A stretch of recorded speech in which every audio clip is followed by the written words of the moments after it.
Hey everyone, welcome to Rise and Thrive. We're so excited you're here. Hopefully you can hear us this time. Well, I didn't post the one last time because there was no sound. So hopefully this one works. So I'm here with some amazing people. My name's Kerry. I'm the pastor here at Ozark Christian Church and one of the founders of Wellness for Warriors. It is so good to be with you today. It's casual day except for you, Christy. You're still in your work clothes. But I have Christy here. She's amazing. She works with the EMS in Christian County. And then I have one of the legends in EMS. David is his name, and he's been around. How long have you been involved with EMS? For about 51 and a half years. 51 and a half years. Wow, I'm not even that old. I'm kidding. You wish. That's true. All right, well, we're going to be talking about rising and thriving. How do you rise and thrive after situations occur? Whether it's job related, whether it's personal, relationships, or whatever. You know, or like, I just got a new puppy. Yeah. Well, my dog, Junie, puts up with the new puppy. But right now the puppy just annoys Junie. Yep. You know? Yeah, just how do you deal with things that pop up in your life? And so we're going to talk about that today. Christy, so good to see you again. Yes. Hopefully this time they'll be able to hear us. Right. So why don't you tell us what's on your heart and mind, and also tell them what you do, and then I'll let you introduce David. Yeah. So Christy Thompson, I'm the director of the Christian County Ambulance District. I've been in EMS for 25 years, so half as long as David over here. Hey, baby. It's funny because he was actually my preceptor day one, starting very first day of EMS ever. Walked in, and he was the one doing onboarding. That's awesome. And my career has circled back around to where I get to work with him full time again. So That's awesome. yeah. So David Hoover is one of our supervisors here in Christian County for Cox Health. So Christy, you reached out after we did the last one that won't air. You said, let's redo it. Why did you reach out, and what was on your heart and mind? Just wanted to talk more about, like you said, it was funny because that allowed me to do self-reflection. And it's some of those where you have a conversation and when you get back in your alone space, you're like, oh, I should have said that, or, you know, this should have happened. That's my very ADHD brain. So just wanted to touch more on, and I know I talked to you during that session, and my husband and I just had this conversation, and I told him it is so hard to pour from an empty cup. Yeah. So I've been thinking a lot about that over the last couple of weeks, and you know, we're a dual first responder household. My husband's in the fire service, I'm on the EMS side. So our days, our weeks are full. He's in leadership. So being on that end of stuff, it's hard to just stop and be intentional about doing things for you to refill so you can move forward and be the servant that everybody needs. And where does your husband work? Ozark Fire. So I've been going through the academy, and we missed last week because the weather. I'm like, what a better way to get good experience by going out into the weather, but they didn't want to do it. Yeah. So we have graduation this Thursday. Do you? Yeah. So you and your husband talked. You guys, how long y'all been married? 7 years. He's fire, you're EMS. How do you make that work?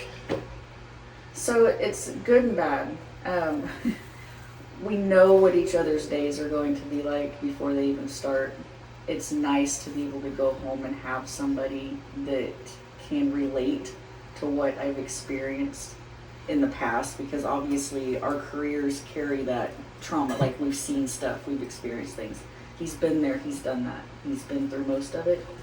But to have that peer, that support to come home to, and we don't even have to talk about work a lot of times. You just know.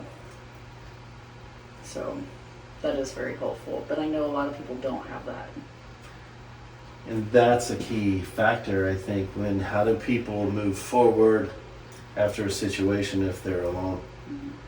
You know, and we talked about inner circle last time. I think it's very important who we have in our inner circle. Who do we have that we can reach out to? And I think that's so key.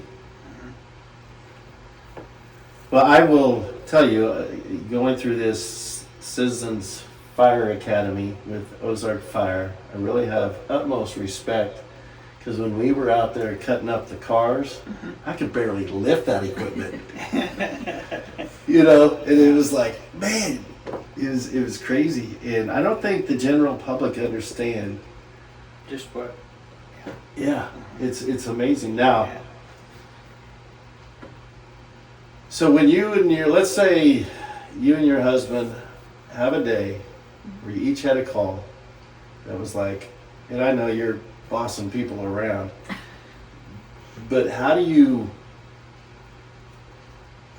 know, you say sometimes you don't talk, you just get it, you understand each other, but how do you do, when you do talk, how do you make that work to where it's productive, it's helpful, and you're able to move forward? Well, I think like with any marriage, we've had to learn how to listen. That's not everybody's strongest suit, especially type A personality first responders. We're wired to react. We're very reactive individuals, and I think a lot of times your first reaction is to start talking and try to fix. And I'm female. As the wife, obviously I am going to be the fixer. That motherly instinct in me comes out too. So I've had to learn, and I'm still working on it. It's a work in progress, but learning how to listen intentionally.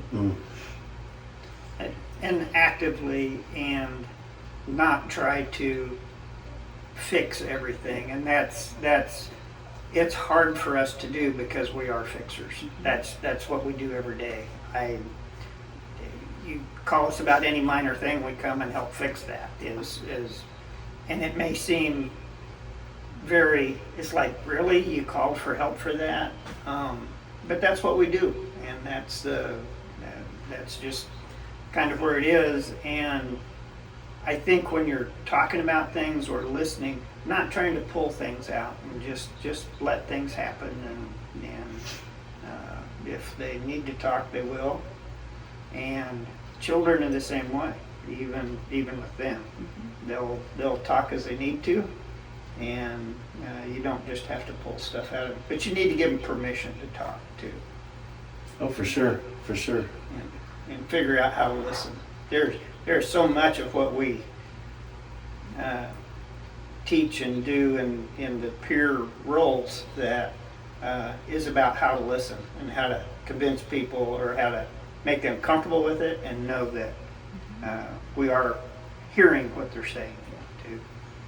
Some people just need a validation, if you will, that their story matters, and what they've experienced matters. That their feelings matter. You're allowed to feel the way that you feel about situations, even though it's not the way I feel or would feel about it. For sure. Now, David, I've known you now for, since 2000. Well, I started at Cox South 2015, so, so right 11 years. Yeah. And you do something that helps you get your mind off things. What is that? I do pot. I will. Oh no, I probably will keep that, because most of our podcasts, there's some I edit out. This I'll probably keep. Can you go a little bit I will deeper? explain. I'll explain a little bit. I actually do pottery. And I have a studio in Nixa, and that is the place to go to just take some level of creativity and make something. And it doesn't matter what you make. My business partner makes fun of me because I'm always making bowls, But I love both, and they're fun, and they're usable, and you can, but as I make them, there's just this, both sides of my brain connect, and it helps solve problems.